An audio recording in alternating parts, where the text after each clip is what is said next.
Once again, we're chatting with Michael Sweet here on WXBR, lead singer and guitarist for Stryper. Also has a solo album and a memoir coming out this spring. You mentioned that on your solo album you have some guest collaborators, and you mentioned one guest in particular that is unique. I don't think a lot of people know, or people are just finding out, that Chris Jericho, the professional wrestler, has actually become an accomplished rock and roll singer with his band Fozzy. And myself, like Mike, we grew up watching Chris Jericho on Monday Night Show and Monday Night Raw when we were kids. Mike has actually partaken in the world of professional wrestling. I don't know if you know about Mike's additional jobs outside of the realms of radio.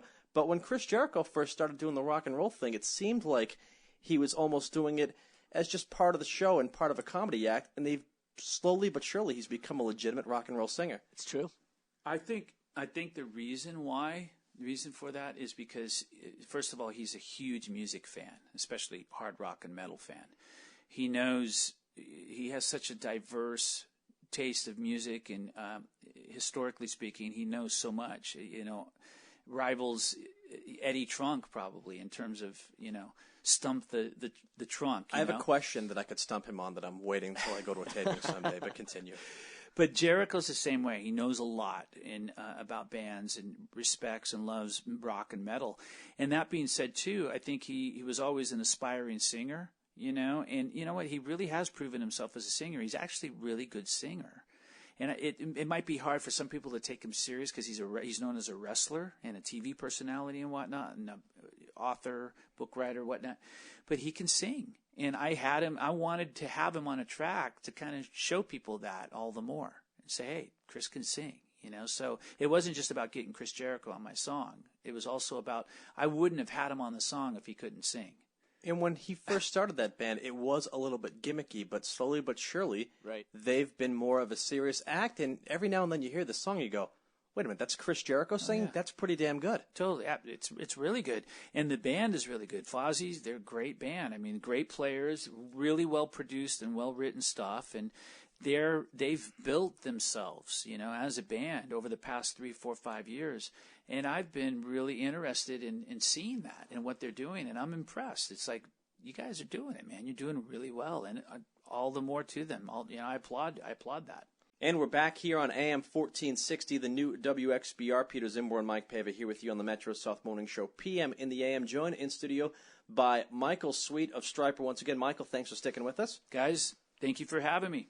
Michael, we were talking earlier on in the interview about bands that still exist without some of the original members, and we talked about how it's unique that Stryper will be touring from the springtime until the end of the year. They have a new album out, No More Hell to Pay, all of the original founding members. On the other side of the coin, you were actually the vocalist and a rhythm guitar player in the band Boston for a few years. Tell us how that came about and what that experience was like, because clearly you're not the original guy. I'm not, obviously. And I was always a fan, big inspiration to me, that first Boston album. When I heard it, changed my life, musically speaking. How that came about, it was really one of those things you just couldn't set up or make happen in the real world. My wife at the time, Kyle, was sick with cancer, and I was taking care of her, and just out of the blue, it was a very dark period for us, very difficult time, and just out of the blue, my manager received a phone call from Tom Scholl's wife, Kim, who asked me to be a part of what was supposed to be their last show because Brad Delp had just taken his life and committed suicide. And they were going to do this show. It was going to be their last. That's what they were calling it. And they asked me to come and sing. And it originally started out me just singing one song called Higher Power, I think it was, with B-side, not a song anyone would know. It was a Boston song for the most part. And I got to be honest, on the phone, I was kind of like, oh, dang, man, I said, sure, I'll sing whatever you want me to sing. But I was thinking, oh, man, I wish he had asked me to sing More Than a Feeling So long story short, I was scheduled to be one of the singers. It was Mickey Thomas, Sammy Hagar, Ann Wilson. All these people were going to come and hang out and do this. And I guess a few people dropped out. And Tom, I was out mowing the lawn not long after that, and he gave me a call and said he went out and purchased some albums, heard me sing, had never heard me sing, was blown away, and wanted to open that door up for me to sing whatever I wanted to. So I wound up singing Peace of Mind, Rock and Roll Band, More Than a Feeling. And I went up to rehearsals and we just hit it off. I learned everything on guitar. He was really impressed with my guitar playing, and wound up after that show, cutting to the chase. That was supposed to be their last show. It went so well. Tom came backstage and said, "Man, we were blown away. It was such a great vibe performing with you. We want to continue. We want you to be a part of it." And I wound up going out and touring with them the following year, which was '08. I did 55 cities. And I was in the band from late '07 officially to 2011, late 11. And I left because I wanted to focus on Stryper and my own thing. Boston, I just wouldn't have had the time, to be honest. I mean, if I had gotten a call to go tour, I probably would have had to pass and say I can't do it. Because my first priority is Stryper and my stuff. That's where my heart is. You know what I mean? Boston, as much as, I wish them well and whatnot. I mean, it was a one-time event, pretty much. And Tom Scholz and Boston actually have a new album out without you singing on, just released last year, I believe, correct? They do, and oddly enough, I was supposed to be a part of that album, like in a major way. I mean, way back before I left, Tom was going to put, this is everything I was told, Tom was going to put my version of Amanda on the album, the live version, because he loved it so much. There were 3 songs that I wrote for the album and demoed, and whenever I would play those at rehearsals, he would instantly turn around and say, "Wow, what's that?" And I'd say, "It's just a riff I'm working on." And he said, I really love that. So I demoed those for Boston. There was a song, the first single, which was called Heaven on Earth. That's a song that I was sent to sing. He sent it to me on cassette and everything. It was crazy. Oh, he's old school. He's old school. If it was an 8-track, then it would have been even older. But cassette is what I got, and I was learning the song and everything, and I was, ready to really dive in and be a part of that album. And, things worked themselves out, and I wound up not being a part of it for whatever reason. And, again, I wish them well. I don't know how it's doing. I have no idea. I've heard bits and pieces of it, and I still think I could have brought a lot to the table, in terms of, I think my opinion of Boston is, I miss, personally as a fan, because I'm a fan, I miss the first album sound, that edge, and I think you can achieve that. You can go back to that without dating yourself, and I think Stryper is living proof of that. We just made, in my opinion, the album of our career. I think No More Hell to Pay rivals our To Hell with the Devil album, which was our biggest album. And I think Boston can do the very same thing if they get back to their roots and give people a little more edge. Like, people want to hear rock and roll band, and they want to hear those riffs and that edge. There was something to be said for that. That worked and gave them the biggest, highest selling debut album of all time. So, I just believe, to make a long story short, I believe that, I could have brought a lot to the table on that, but, hey, man, it wasn't in the cards for whatever reason. We're chatting with Michael Stryper here on WXBR. From Stryper, the new album is No More Hell to Pay. A lot has changed in the way people consume music since Stryper first came on the scene with the advent of the internet, digital downloads. YouTube is a more prominent place for people to watch music videos than, say, MTV. How has that affected your band in this day and age? Oh, gosh. Well, it's affected all bands. I think in many ways it's helped, and in many ways it's hurt. It's a, either or situation, apples and oranges. I mean, what are you going to pick? It's the only way right now that you can really promote yourself and make videos available to people and music available to people. But it's an open field, so it's open for everybody. And that's where it becomes an issue, in my opinion. And again, this is all my opinion. It doesn't really matter. But, you can't police who's putting out music anymore. In the old days, if you were good enough, you got signed and your music was heard. Nowadays, you don't necessarily have to be good enough. Anyone can do it. Anyone can go record an album in their basement and put it on YouTube, and there you go. You got a record deal. And sometimes some great stuff is produced that way, but unfortunately, often enough, more so, not so great stuff is produced that way. And what it does for guys like me and guys in other bands is there's so much. We're so inundated with music. It becomes, as I was talking about earlier, the attention span of everybody. There's so much out there Nobody's got time to check it all out, you know? So albums get overlooked. Albums get, viewed for a week, and then they're gone. They get forgotten about real fast. It didn't used to be like that. An album would have life. A really great album would have life for a year or two or whatever, and then it would start to slowly fade out. Now it's a week, a month, if you're fortunate. Now people can make an album on their computer, put it out on the internet themselves.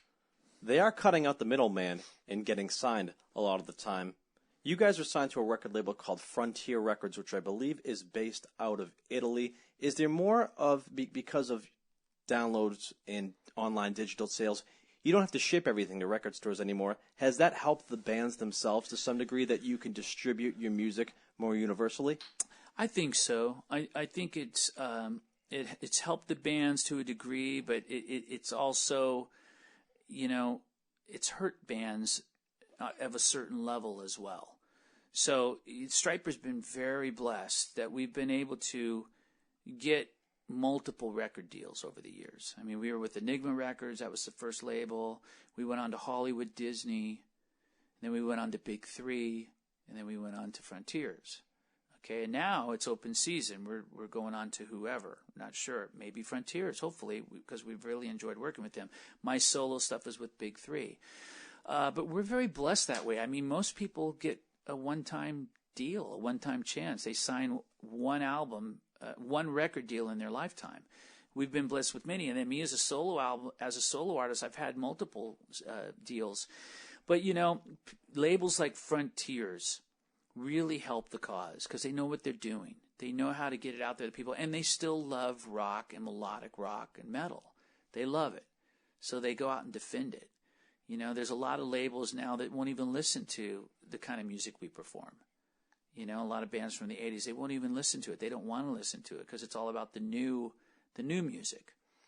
And the sad part is, I mean, there's a lot of great bands from that era that have been given a bad rap, because they wore too much makeup or too much hairspray or whatever. And it's like ridiculous. At the end of the day, it should come down to the ability and the talents that band has, right? But it doesn't always. Mike and myself talked about this on the airwaves last week in our show following the Grammy Awards, and we were taking a look at the rock categories, and I believe the winners for Best Metal Performance was Black Sabbath, Best Rock Album was Led Zeppelin, Yep. And Best Rock Song was a new song that Paul McCartney recorded with Dave Grohl. Right. And we asked the question, not necessarily definitively, we just kind of asked about to see what the answers would be. Is rock music not as strong as it used to be in terms of new bands coming up the ranks? Are these bands from yesteryear that are still around just as good today as they ever were? Or is it a reflection of the Grammys not being with it? What's your opinion? I think it's all of the above. I don't think the Grammys are with it in many ways. I don't think they ever have been. They're clueless. I mean, come on. Remember, they're the ones that awarded Jethro Tull. I knew someone was going to bring that up as soon as I brought that. How dumb is that? And I think everybody thought so. Were you guys nominated for that? I don't think so. But Jethro Tull won the first Best Metal Performance. They won. Grammy. They weren't just nominated. They won. They won. And it's like, and I think they were up against, correct me if I'm wrong, Metallica or something like that. The Injustice for All album, which is a classic. It was the most absurd. And that right there, and that one statement shows the world that the Grammys are clueless. Okay? In at least in heavy metal. Well, the flute that the guy from Jethro Tull plays is metal, right? I guess something like that. But they definitely tend to overlook or downplay or just outright disrespect metal, all things metal. I'm not sure why, but they do. But that being said, I'm trying to think of your full question and where I was going with that. Well, I was just wondering, is it the bands of yesteryear as good today as they ever were, or is there no new good bands coming out? Some are. Some bands of yesterday, every now and then an album comes out that's ridiculously phenomenal. But most of the time, unfortunately, bands come out with albums. Like Rat came out with a great album. Again, my opinion. Every bit as good as their albums of the past. But a lot of other bands release albums or records, and you're thinking, ooh, wow, they shouldn't have released this because it's just but I think for whatever reason, it's all about like getting it out as quickly as you can on as low a budget as you have to work with, So therefore, the quality is compromised. It really is. Unlike it didn't used to be that way. In the past, it was all about quality. More budgets, more time, less being put out there, less competition. But now it's a different day. What new bands are out there that you like? Well, they wouldn't be considered new bands. If I'd have to say, like, new bands, when Muse first came out, I was blown away. Still love them. I think they're phenomenally talented. Bands that are comprised of older guys, more from my school, that are incredible players and bands. Black Country Communion, I love. Glenn Hughes is one of my all-time favorites. Joe Bonamassa is one of my favorite guitar players. Winery Dogs, I think, are amazing. They're not a new band. They are a new band, but they're guys that have been around for a long time. So, I love that kind of stuff that gives you, like Black Country Communion, you get that sense of classic. There's a certain vibe to it. But the guys can play like there's no tomorrow. It's ridiculously stupid good. And, you just don't find that in a lot of new bands nowadays. It's just not there. You're starting to hear a little bit more of it. In some of the heavy bands, Avenged Sevenfold, they're not new. They've been around for a while. But, there's guitar solos going on and whatnot. But still, it's not like the guitar solos you would hear in the 80s. You hear some of these guys, Reb Beach, Winger's got a new album coming out. You hear him play. You go back to 1989. You hear him play a solo. George Lynch, who I'm going to be working with, you hear him play a solo. Some of these guys from that era, nobody played like that. And nobody plays like that now. Do you like to see that change? Yeah, I think it is. I think there are guys coming out. There are a handful of guys coming out that are making that change, because they're incredible players, great singers. Like Miles Kennedy, is one of my all-time favorite singers, and he sounds phenomenal. Alter Bridge and Slash and got all kinds of stuff going on. There's a reason why he's got all that going on, because he's a talented guy, great player, great singer. Those are the types of musicians that I'm instantly drawn to, and I go, wow, watch this guy. He's phenomenal. What's the timeline for Michael Sweet for the remainder of 2014? You've got the solo disc coming out in the spring. You've got the memoir coming out in the spring. No More Hell to Pay, the Stryper album. You're continuing to support that, and you'll be touring from the springtime until the end of the year. What's the timeline for you as 2014 progresses? Oh, yeah, man. It's just there's so much going on, and I'm just going to try to keep up with it. I start thinking about the end of 2014, and it's overwhelming because I think, how am I going to get there? There's a lot to do. But it's exciting. Here I am, I'm 50, going to be 51 years old, and I'm thinking, man, this is crazy. I don't remember being this busy. I remember in 86, 87, we were touring a lot. But, we made albums every year and a half or two, and that was it. And then we go tour and then go home and then make an album and go tour. But now it's like 2 and 3 albums, 2 and 3 tours. It's just and thinking 2 and 3 years down the road and booking fan events and this and that. I just don't recall it being so active. And it's a great thing that we're all still able to do this. We're so appreciative and grateful that we can still sing, we can still play, we can still walk, we can still breathe. And we're alive and well. And, man, we're thrilled. Really are. And your fan base is devoted. When we had you on the first time, we saw the Twitter response from all these Stryper fan pages that we did not know previously existed suddenly popping up. You've got to love the support. 30 years into the band's career, they're still this devoted. I tell you right now, I'm trying to figure out the correct way to word this. For as small as our fan base is, and when I say that, it's really large, but comparatively, it's small when you compare it to Megadeth and, Kiss or Motley Crue or, any big major band out there. But that being said, I can't even imagine if we had those numbers. We would win every poll, every award, you name it. We'd take it all because our fans are relentless. They are so supportive and so loyal. They will spend hour after hour on the phone and stay up all night long, day after day, to vote for us or do this or do that, when you don't see other bands, fans doing that. It's crazy to me, and it just blows my mind. And I tell you, Kiss has said this, many bands say this, we have the best fans in the world, period. We do. truly. Gene Simmons has given you that title? He hasn't given it to me. I'm taking it away from him. There you go. Because we have the best fans in the world, period. Michael Sweet taking away from Gene Simmons here on WXBR. Mike, I want to thank you so much for coming to our studios and spending some time with us here this morning. I want to let folks know that the new album is No More Hell to Pay from Stryper, available now. You just did some videos for that, by the way, correct? We did the video No More Hell to Pay, and that's been out for a while. That came out, release day. Actually, just before release day, November 5th, 13. And then we did Sympathy. That came out release day. And we're getting ready to do a fan-based video for the song Te Amo. And that's going to be a lot of fun. I just released a lyric video called The Cause, which is on YouTube now. Michael Sweet, The Cause.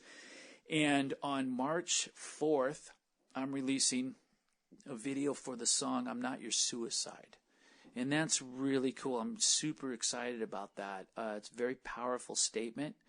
And it's basically, I certainly don't want to ever come off or sound like I'm jumping on the bandwagon of the whole bullying thing. But, I've seen in my life, being in a Christian band and growing up when I was younger, I got bullied a lot. I mean, I spent about 5 years of my life kind of running from the bullies and avoiding them. I went to a school, I was like one of three, white kids in a predominantly gangbanger Hispanic school. So it was like the gang at the time was Quiet Village, and I would just kind of like cut corners to not get jumped, and music got me through, thank God. But, and then being in a Christian band and it being under attack all the time and whatnot, and seeing what's going on in our world today with kids committing suicide by being bullied and cyberbullying and all this stuff going on, I just wanted to write a song and make a video about that. And that's what this song's about. It comes out March 4th. It's super powerful. And then the album comes out May 6th. So I'm excited, man, for the world to see this music and hear it. And, really, really looking forward to it. Well, No More Hell to Pay, the Stryper album. Mike and myself enjoy it. Mike Pava has the responsibility on this show of choosing bumper music, and he said Stryper is the best bumper music in and out of segments. Nice. It really is. Well, that's good, man. That's good to hear. And we try to write, music that fits that role. So we're always, when we go in the studio, we're extreme perfectionists, and we're always trying to outdo ourselves. So hopefully we can outdo No More Hell to Pay next time around with whatever the next album is called. Well, the solo album you got is coming out in the spring along with your memoir. I thank you so much for joining us this morning. Any final words for our listeners before we let you go? Oh, gosh, thanks for listening. I hope I didn't bore you with this is fascinating. No way. anything I've said. But, I just want to say God bless everybody listening, man. Thanks for, hanging in there with us and supporting us for 30-plus years. God bless you. It's been an incredible ride. We're not done. We got a lot more left and a lot more in store. And we look forward to seeing you guys out on the road soon.